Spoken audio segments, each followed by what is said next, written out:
மூங்கில் காடுகளை வந்து கிட்டத்தட்ட அதுவும் இப்போ வந்து ஒரு ட்ராவல் ஸ்ப்ரீ அதிகமாக இருக்குது.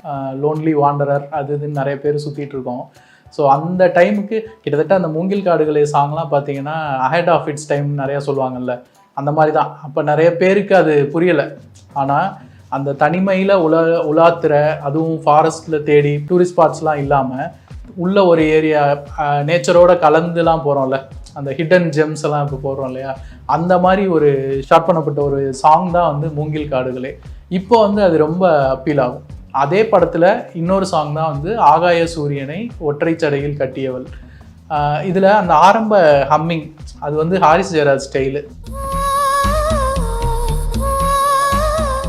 அந்த ஓன்னு ஆரம்பிக்கும் படம். பாடினா அந்த பாட்டை நீங்கள் வெறுத்துருவீங்க. ஸோ நீங்கள் பாட்டை கேட்டு தெரிஞ்சுக்கோங்க. அதுவே வந்து ஸ்டார்டிங்கே ஹரிணி உள்ளே வந்துடுவாங்க.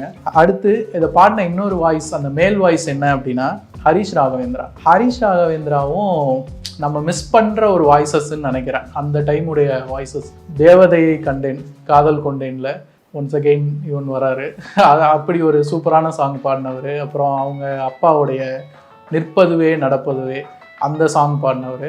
அவர் ஹாரிஸ் ஜெயராஜ் வந்து கிட்டத்தட்ட மற்ற மியூசிக் கம்போசர்ஸ்லாம் மாற்றினதுக்கு அப்புறமும் ஒரு அயன் அதுக்கப்புறமும் கூட யூஸ் பண்ணியிருக்காரு அவருடைய வாய்ஸை.